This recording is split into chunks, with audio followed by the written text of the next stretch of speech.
In this video, you can join me on the epic journey to paint the Corvus Cabal Warband for Warcry.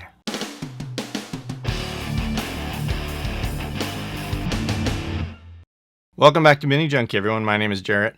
So this is a little bit of a different video. You may have noticed it's a lot longer than my usual videos, and that's because I'm trying something a little different with this one. Basically what I've done is I've got a microphone that I can use with my iPhone that I use to capture the painting footage, and I've just recorded myself explaining and talking about the painting as I'm doing it, including my thought process. The idea was that was supposed to make it easier and faster for me to create these videos so I can get more of them out, because then I don't have to go back and do all the editing and narration after the fact. But what I'm finding is it's actually making it longer.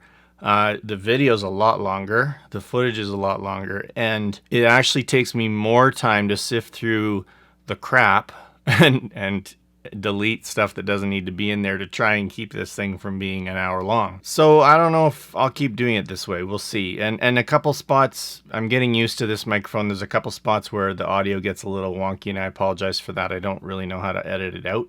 Like the signal coming into the phone and stuff. So there's some weirdness in here. Definitely something very different for me. And I'd like you to let me know in the comments below, whether you're a regular viewer or brand new to the channel, in which case you should subscribe. But let me know what you think of this. Is this a good approach? Is this just creating something that's too much of a slog to watch without adding enough value? You won't hurt my feelings in that case, because that's what I kind of suspect anyway. So just let me know. Hey, did you notice in my last video when I talked about the face thing, it was with the unmade, which is guys who rip their faces off and wear them on their belts. So I just thought that was pretty ironic, and somebody did notice that in my comments as well. But usual caveats. Painting these for gaming, want them to look really nice but not take forever. And so, you know, and you can either try to paint them like I did or just pick up tips along the way for applying to your own miniatures. You don't have, this isn't necessarily a step-by-step for you to paint the Corvus Cabal. And lastly, if you get bored, because it's long, scroll through, you know, scrub through with the slider, jump around, skip sections, whatever. You can still hopefully find something interesting in here. All right, enough preamble. Let's get right to it, because this is a long one. All right, everyone, this is what the Corvus Cabal looked like after I got finished with this epic painting experience. I think they look really cool. I'm quite pleased with them. I think they're similar looking to the official paint job. All right, so even though the Corvus Cabal are primarily black colored in terms of their feathers and cloth and whatnot, I still prime them with premium white. I originally thought what I would do is paint the feathers blue and then do black over them, but actually I'm not feeling super confident that that's going to work. So I think I'm going to use a particular P3 color, and I'll show you in a sec.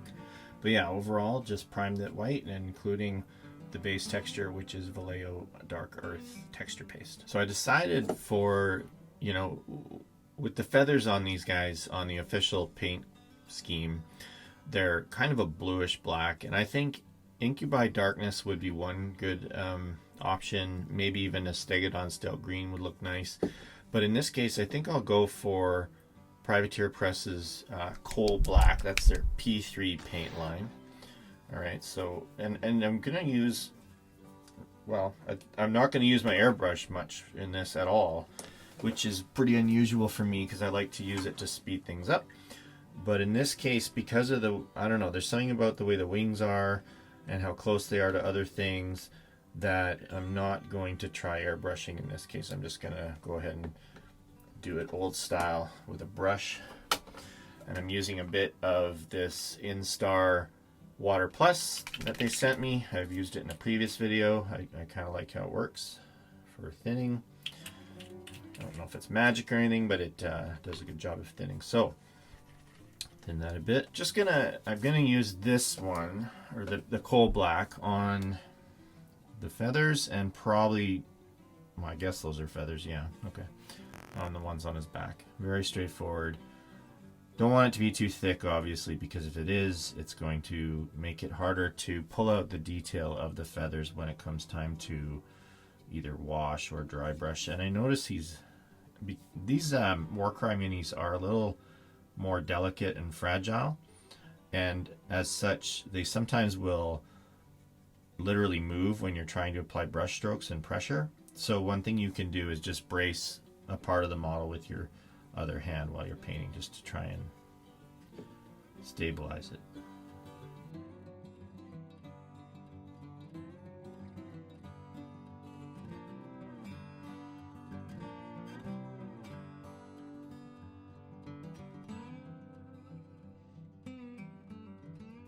Now these guys do have feathers pretty much all over the place as decoration for their armor and what they look like. So just be cautious to go through on each guy, because I am going to do these in an assembly line fashion as always. I won't show every single guy by any means. I don't think it's necessary. I think, in fact, you'll probably just be seeing this guy as far as each step goes. And yeah, just go through and make sure you pick out all the feathers you can find. This is the first step because it's going to be a messy step once we get around to like dry brushing and stuff to pull out the texture on the feathers. So it's the first step we're doing, because later on, if we did, if we painted nice flesh or nice cloth and then went through and tried to dry brush, we'd make a mess of it. So that's why we're doing it in that order. And by the way, I also based the crows, the actual crows, in the same color. I used 2 of them. You might use one less or whatever. Now I'm going to come in with some Nuln oil from Citadel, and I'm using this in a couple different ways. For anywhere that there's this heavy amount of texture, like on the top and even in the back here, I'm just going to use it in a traditional way and just brush it right on. But for the wing feathers, especially mostly on this guy, I don't think there's too many other examples of this. I'm going to be a little more precise and kind of paint it in just along the inner edge of each, where it's overlapping each feather, because I don't necessarily just want to do it all over flat black, shading, because the Nuln oil will matte it down, and I don't know, I just want to be a little more subtle with these wings, which are really one of the highlights of the whole warband, is this dude and his wings. I say this every time, but as always with these kinds of washes or even contrast paints, wick up with your brush anywhere that you think you've got too much pooling happening. Just use your brush to sort of soak up the excess if you need to. But with this amount of heavy texture, the pooling issue is less frequent, because there's so many places for the shade wash to go. Just to show you what I meant, I'm just painting in the Nuln oil. Sorry, I'm concentrating. Painting the Nuln oil in to the crevices between feathers. While that Nuln oil is drying, I went through with contrast paint Agaros Dunes on all the bases, like you've seen me do before. For example, in the Unmade video, I just right out of the pot all over this texture that we've applied, and that has since been primed with the white. So you really got to like feathers to paint this warband. I tested a couple colors on the feathers and decided that to dry brush and bring out some of a lot of that feather texture. At first I tried Fenrisian Gray because it's a little bluer, but because it's a layer paint, it really wasn't being cooperative for dry brushing. It was just a little too wet and sort of obscuring. It was just painting the whole feather like a gray, and it wasn't retaining any black. So I decided on Celestra Gray. It's got just the vaguest hint of bluish tone to it. It's hardly any, of course. I'm using a pretty decent quality dry brush. This is a GW dry brush. My other ones are way more frayed. So you want something that's pretty controlled. And then I'm just super lightly trying to pull out some of the texture. You don't want to push hard, partly because they're fragile minis, but because, there's the little, I don't know what the anatomy of a feather is, but there's the thing that runs up the middle, and then there's the little offshoots all along it. So you're trying to get that, and hold them steady when you're doing it. Try not to hit the camera. I'm even slightly pulling away. You can't tell from the video, but I'm slightly pulling away as I do this from the model, because again, I'm trying to just pull out the texture of the feather, and the feather texture isn't what I wouldn't say it's super deep, so it's really, really subtle to try and get that feather texture to show. In fact, it's pretty hard to do in a few of these. I also did this on the Ravens, or the familiars. And so what this is doing, I think it's good. It's leaving the black feeling black, but showing a lot of detail. Because again, remember, we're going to be, when you're playing with these, they're at 3 feet or whatever, and if you don't have that detail, they'll just look like one black mass, their feathers. So, and then what I'm doing is I'm pulling kind of downwards on these, very lightly, and then maybe a little bit sort of diagonal to try and get those extra bits to show. And again, if you do too much, you can start to almost see it gets too gray, but I think this is the right balance. If I desperately want these to look bluer, I may come back in with like a filter, which is to say, you know, a very, very light, almost like a glaze, to pull in a blue texture onto the gray. But I don't think I will. I'm kind of on the fence because I don't want to wreck it. So yeah, pulling down, because you definitely want the top edge of the feather to catch. Oh, see how easy that is to screw up. Make sure all the paint on your brush, there's no like small thick spots on it, because they'll immediately show up on, they'll transfer onto the surface. Yeah, catching all the raised edges. And of course we did go through and darken the creases between them, which is good. It's showing, I think. And that looks pretty good. And then I'm really, really lightly trying to get those. Because I'll tell you what, guys, I don't know about you, but I do not have the patience to paint 100 feathers individually, every single little vein in the feather or whatever they are. There's no way. So this needs to be dry brush, and you know, doing it as best I can to retain the black. If you get a dusty effect, I was going to say, just keep going. Like if you dry brush, and again, I'm hardly pushing on the brush at all. I'm just pulling down across the surface, but I'm not pushing, I'm not putting pressure. And if you get, again, those dusty looking sort of look, that look from your dry brush, it's sort of hard to describe, but keep going, because what can happen is more paint will go on and kind of help to blend together that dustiness. That's a really hard thing to describe. But if you do only one pass and it is looking dusty, then you stop, it'll just stay that way. But if you keep going and apply a bit more, it'll help add a bit more pigment and a bit more paint and help to obscure the dusty look. That's the worst description I've ever given for a technique, but hopefully you kind of understand what I mean. I think this is working. I'm pretty happy, because I think also the blue is going to, for these guys, is also going to come from their cloth and clothes, so that they get, and blue is almost the wrong word for it, right? It's still black, but you want that bluish tone. I think that looks good. I'm pretty pleased. By the way, some people would apply that Nuln Oil wash. Oh, I hope I didn't break them. Would apply the Nuln Oil wash after the dry brush. There's benefits, because it can pull together the dry brushing and kind of smooth it out and make it look less chalky if you're getting chalkiness.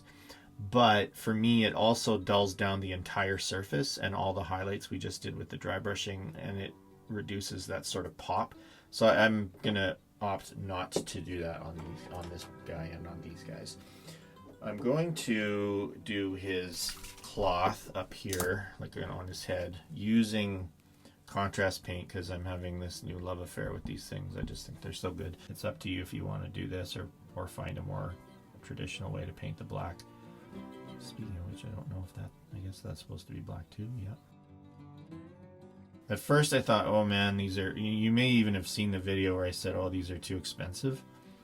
Well, they're not cheap, but to be fair, as far as I can tell, a bottle goes a heck of a long way. Like, it's gonna last a long time unless you're blasting your way through a giant army. So I'm feeling okay about it, but the amount of time saved, especially like when it comes to getting your gaming miniatures done, I'm thinking this is super good stuff. I know I've seen some comments on my videos about contrast paints, but I don't understand that philosophy, quite honestly. Like, no one's going to use these to try and paint competition paint, figures, or if they're into fine art quality and trying to create, masterpieces and collectibles and stuff. No one's going to use contrast paints for that, and I think that's fine. this is for gaming minis to be done quicker. And for that, I'd say it's perfect, right? Like, that looks really good, and it was like 2 seconds. And again, someone mentioned this, you know, oh, you can sometimes tell it was painted with contrast paint because of the blotchiness, and I agree with that. And that's why when you put it on, don't necessarily do the one thick coat thing. I almost think of it as a glaze where I apply a little bit extra to create the wash and shade effect.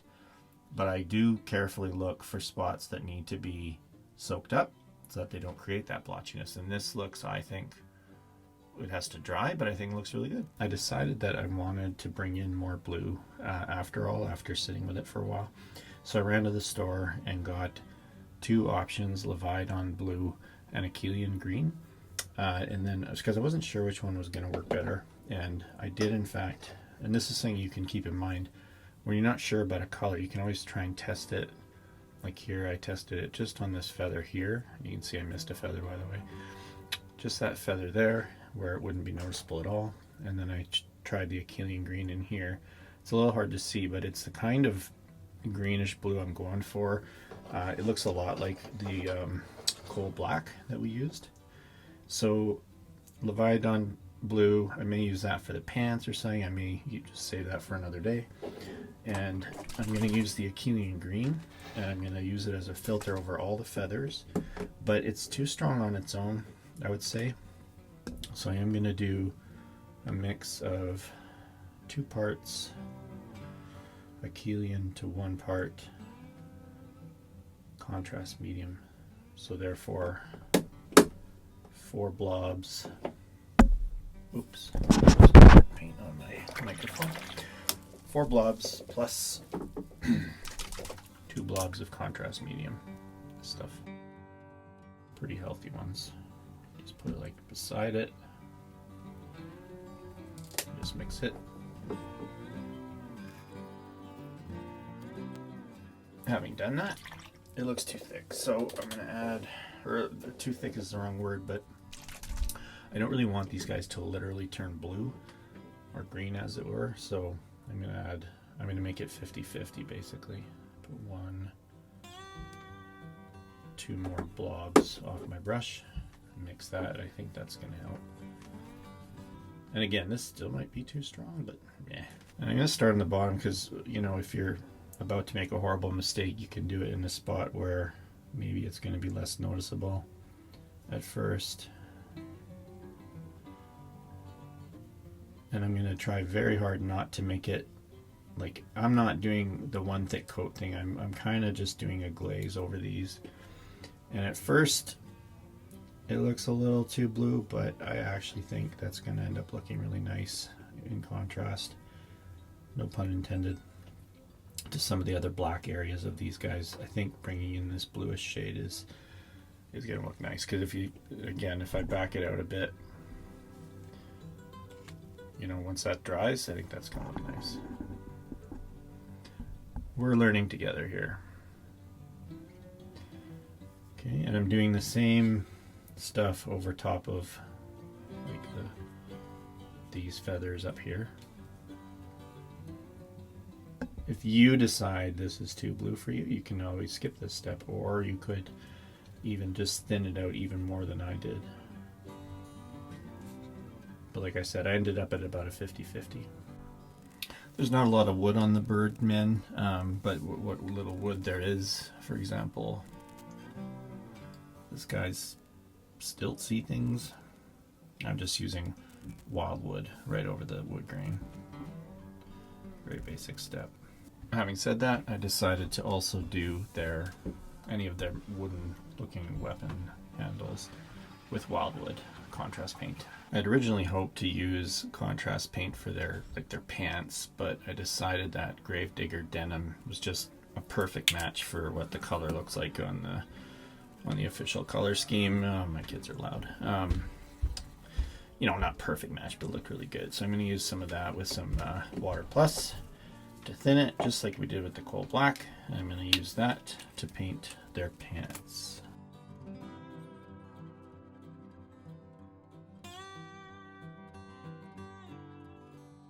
While the denim is drying, I'm going contrast Gore brown on all the armbands and belts. I just decided to go for a fairly dark leathery color for those. And yeah, we're going to let that denim dry, like I said, because we're going to end up putting on probably a wash of Nuln Oil to shade it before we go back and highlight it. Since it's a normal paint, we have to do it the classic way, which is we shade it and we highlight it. And I'm being pretty messy with this brown, obviously, so feel free to do better. On all the bird skulls, I'm using Skeleton Horde. I'm going to apply it pretty carefully, because a lot of them, when they're wearing it kind of as a mask, you know, you can kind of see a bit of their eyes or flesh through the eye holes of the bird. So I'm going to be very precise. And I'm actually going to be going for a very bleached bone look for these. I always feel like bird skulls look fairly white when they're all, well, I don't know where I'm going with that. But anyway, they always look really white, so I'm going to go quite white with the bird skulls.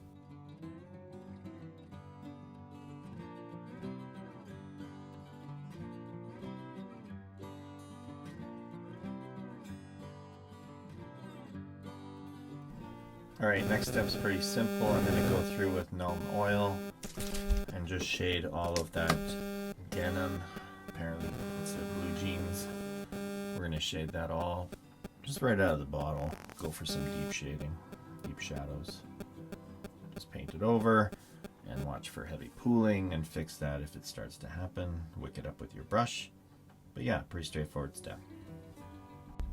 Before doing anything to do with the skulls or the bird skulls, I'm going to just run some black Templar over the, I guess, beak, because they are black in the artwork and I think it looks good. This may be a terrible idea.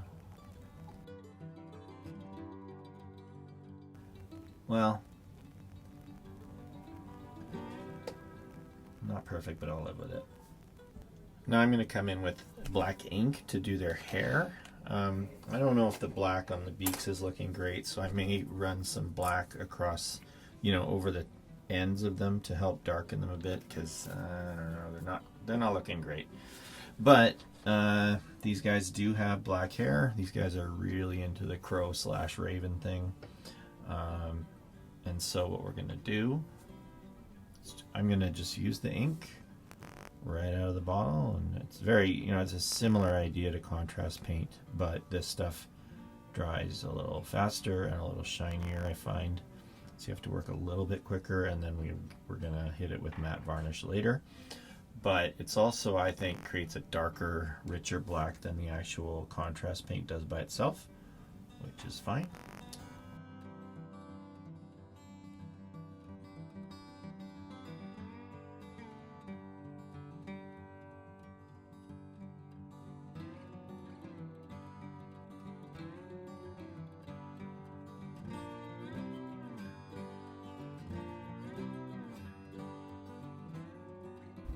So here you see I'm doing the end of each beak with the black ink. I think that's going to help a bit because it doesn't look quite right now. By the way, very small step, but at this point I am going through and doing the little helmet straps or mask straps with Gore brown. Gonna go in with some Rakarth flesh on a few areas where if there's like little straps here and there, things like top knots, anywhere you see a little strap we haven't done yet, I'm just gonna do that with a little bit of slightly thinned Rakarth flesh with some water. I'm just thinning it off camera here.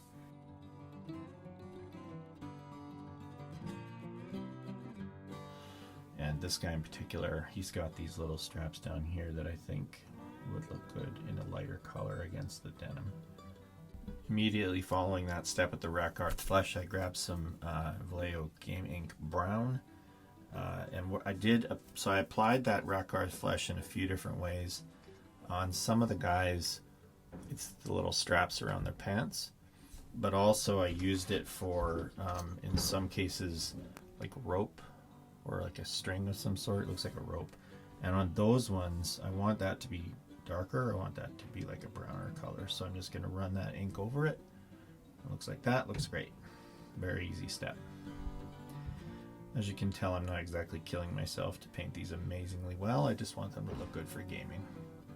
And by the way, I also used brown ink on this chicken foot. I don't know what this is. Crow foot, I guess. And just, again, one of these things I don't want to spend time on, so bloop, done. Now I'm going through and painting everything with gunmetal gray, like a metal color. And very similar to the steel color I used with the Unmade, it's just a slightly lighter shade of metal. And including the fancy belt buckles these guys have, because I'm just not feeling motivated to paint them all in different colors and trims and stuff, so I'm just going to paint those basic metal as well. And yeah, just go through, pick out every bit of metal you can find. There's like little throwing stars and all that kind of stuff to paint all of that with this metal. So I actually don't really enjoy painting severed heads. It's one of my pet peeves, probably not the right way of putting it, but ugh.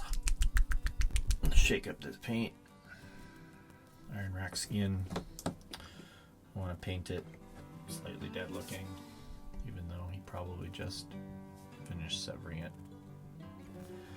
Yeah, it feels like having to paint another miniature again, you know, like a different kind of miniature than the actual project, so that's why I don't usually enjoy severed heads. But I'll try and make this vaguely painless. I'm using the iron rack skin. Looks kind of like dead flesh. For his hair, I'm using sepia ink out of the bottle.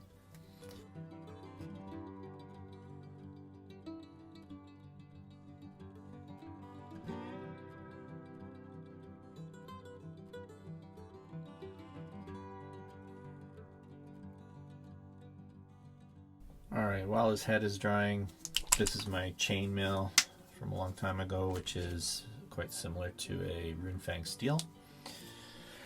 So it's like a sort of a mid-range silver color, not too bright, not too dark like a gunmetal. And this is what we're going to use to highlight. I add a tiny bit of water.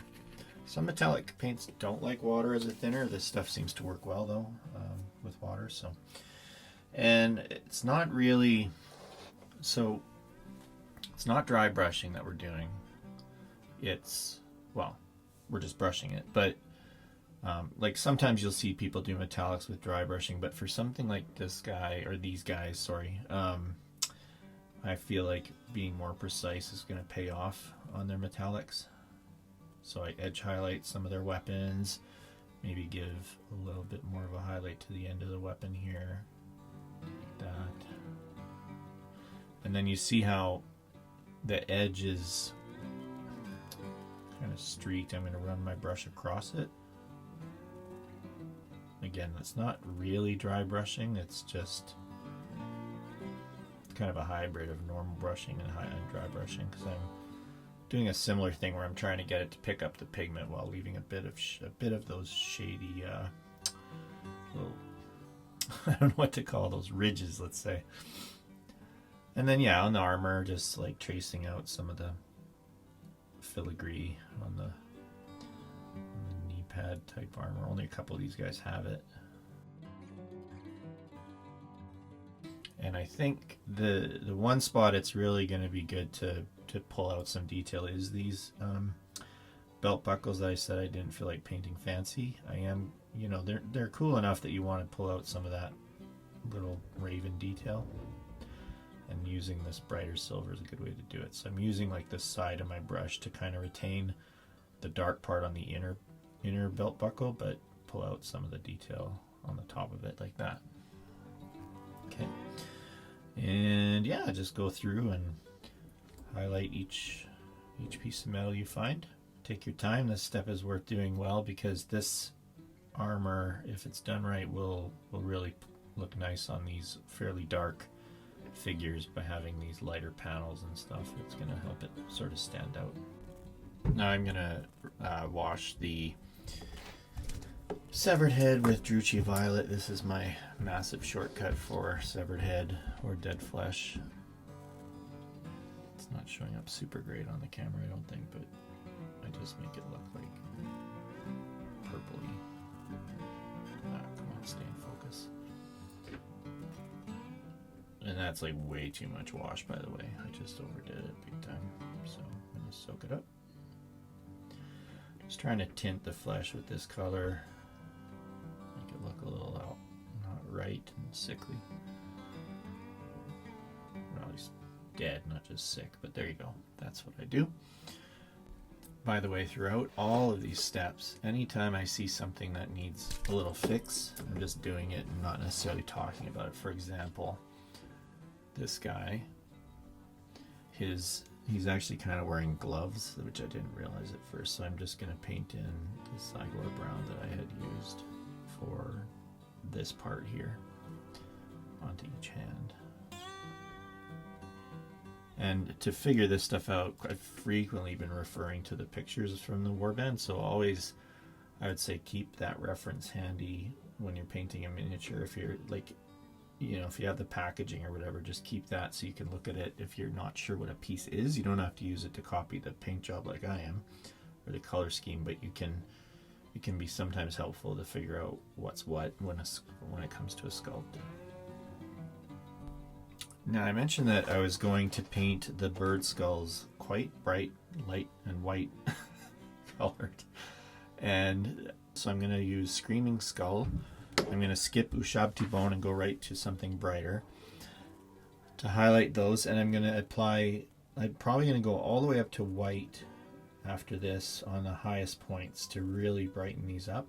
I just think it looks like, I don't know why, but I feel like bird skulls, I often see them, they're quite white, almost white colored, and so that's what I'm going to go for with these.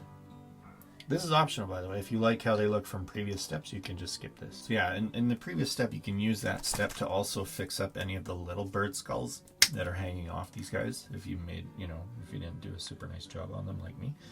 But I am going up right to white, which like I said, I almost never would do on a skull. God, my family's noisy upstairs, you may be hearing that. Here's an example where, you know, just on like the edges of cheekbones and on the brow. So not covering up everything from the previous step, but just definitely pulling these into a very bright whitish territory with the skulls. It's tough to see on the camera. We're really in the home stretch now. I'm going to be using a mix of gray cere and some white to go through and cover up any messiness that has happened on these guys. For example, if you look here, you see how the brown has gone way outside the strap. I'm going to fix that.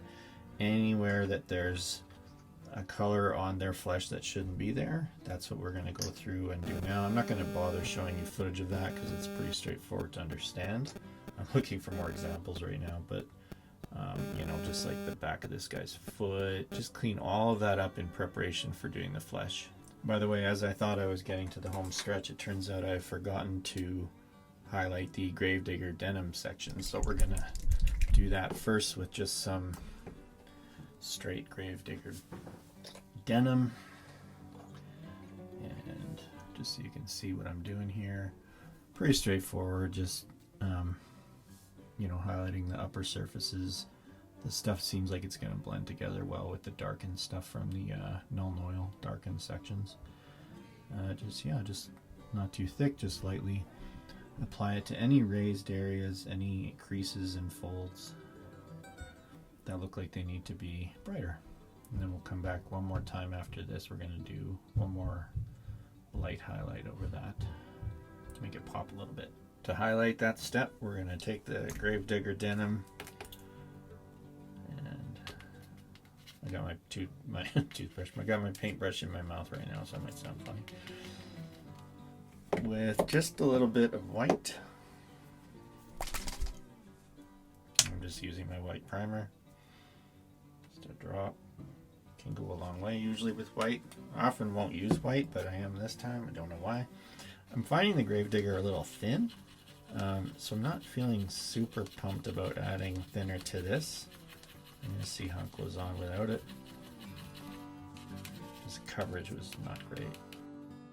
Actually, I'm lying. I'm going to use glaze medium, one drop, because I don't want the brush strokes to be In fact, they're probably gonna be, but I don't want brush strokes to be super obvious when I do this highlight. I think they might be though, because this is awfully light. So if I take a guy with a knee, you can see pretty clearly. Let's see how this highlight goes on.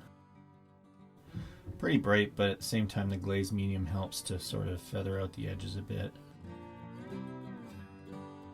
Down on the side. And then of course anywhere, like I said, any sort of folds in the cloth. And you don't have to highlight everything. So for example, this leg that's in shadow, you can leave that a little darker and that'll help enhance the contrast. But yeah, just anywhere that it's certainly exposed to the light and a raised surface can definitely get some of this highlight. And actually following on that step, guys, I'm going to do one more drop of white in here to create a brighter highlight just for the edges of you know, any of their clothes that are folds, like sharp folds. That's, I want to highlight those, like almost like an edge highlight. Create, you know, pop out some of the detail in their clothing when they're on the table.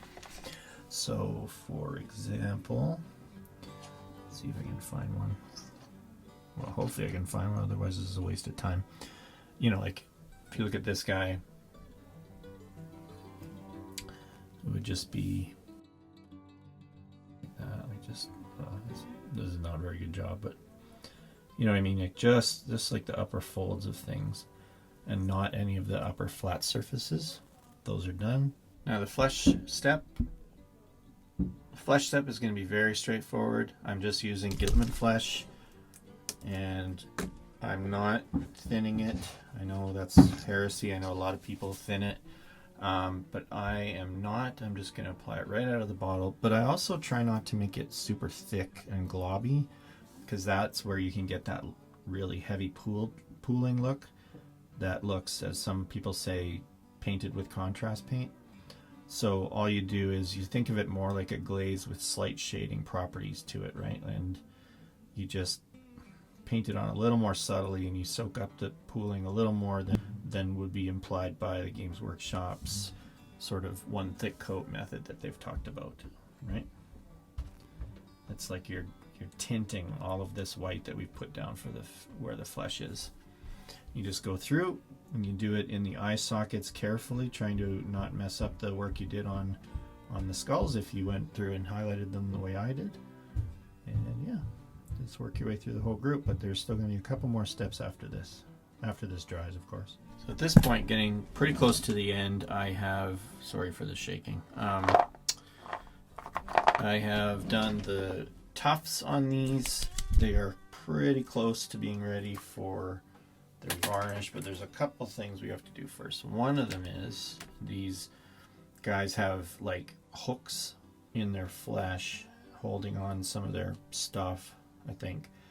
And you know, unlike the way I did it with the unmade in the last video, this is too much, is I just painted pure Caribou Crimson right on there to look sore, and you can kind of see where each sort of brush stroke starts on those, and I wanted to sort of try to avoid that a bit here, so I'm using Caribou Crimson but a little bit more thinned down, and like maybe with a couple dots of Lamian medium here. And I'm going to try to maybe do a couple of different coats of this on, and again, this is only on a couple spots on these guys where their skin is pulled taut by hooks and stuff. You'll see in a sec here what I'm talking about. Alright, so like this guy, for example, right here. If you look on the official one, they do have like redness here. So I'm going to do that probably a couple times for each guy who has it, you know, who needs it, letting it dry between each little application. And by the way, I did go ahead on this guy and paint Rakarth flesh on some of those little stitchings, like on his gauntlets and on his hood, if you want to do that. I also, so we're just tidying up little, you know, bits of these guys. Now, the gory part of this severed head, I'm just putting straight blood for the blood god on that, not getting too crazy. And what I'm going to do, so the artwork shows, or well actually no, the official paint jobs show these guys having like what it looks to be dried blood around their, like around the base of their neck. So with the unmade, what I did was I waited till I varnished and then I applied the blood for the blood god because I wanted it to look wet and sticky. But with these guys, what I'm going to do is apply it first because I want to then make it look more matte, which I'll do with the matte varnish because it's meant to be sort of dried and caked on. But I'm still going to use blood for the blood god because I'm not actually sure how else to do this. I assume that's what they used. And as before, I'm kind of stippling this on. I'm using a very small dry brush that I have. Well, I guess I might do the black ink thing I did before, but I'm going to try to use less this time. Now this guy, you can barely see his red bit, and I'll just do a bit more than I need to there so it'll show. It looks cool. It's a weird thing though. And by the way, I'll show you on this guy. For a couple of them, like when you can really see their chest, like here. And by the way, this actually does a good job of kind of hiding that little seam. I'm vaguely trying to just very lightly stroke upwards with the bristles to try and, or the brush, yeah, the bristles, to try and look like it's dribbled down a little bit. And you can also like pull it down with your finger. I do have a little bit of black ink prepared. I might pull some over here and then get a blob of blood for the blood god to darken and just not like overdo it, but just a little bit there. You'd barely be able to tell, I think. Before the matte varnish, I'll do a little bit of black lining with black ink like I did in the last video for the unmade. Hope you guys checked that out, by the way. I had a lot of fun making it. I think they turned out pretty cool. Very little of this, I think. It's easy to screw this up, as I mentioned before in the other video.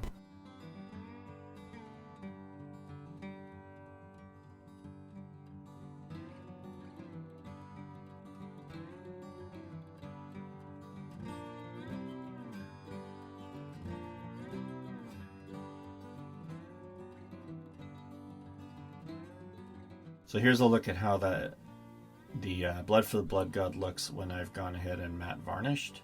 I think it looks just right. I think it looks how it looks in the art. I keep calling it the art. In the official paint job, that's what I'm trying to say. And the last thing I'm going to do is do something about the beaks because they're so dark and flat that they kind of blend in with the face area. They don't show up as beaks very well. So to fix the beaks, I'm just going to brush on some satin varnish from Vallejo. Right out of the bottle. I don't thin it. Big surprise. I just brush it right on. Goes on kind of looking white. That will dry. And so it'll be slightly glossy, but not very glossy when it dries. It'll just be enough that it'll look kind of interesting and beak-like in terms of the texture and the surface of it. Okay, and that's optional. You don't have to do that if you don't think it'll look cool. All right, guys, if you're still with me, here's the finished warband. I'm really happy with how they turned out. Be quite pleased to play with these in Warcry. Especially happy with how the experimentation turned out with getting that blue-black look and the red on their necks and things like that. So yeah, pretty pleased. Thanks for joining me. If you enjoyed this, I hope you'll consider using the tip jar below. I don't use Patreon, so any donations help support the channel, help me keep buying new paint and things like that. Yeah, I hope you enjoyed this. Thanks for watching. I know it was a long video, and we'll see you next time.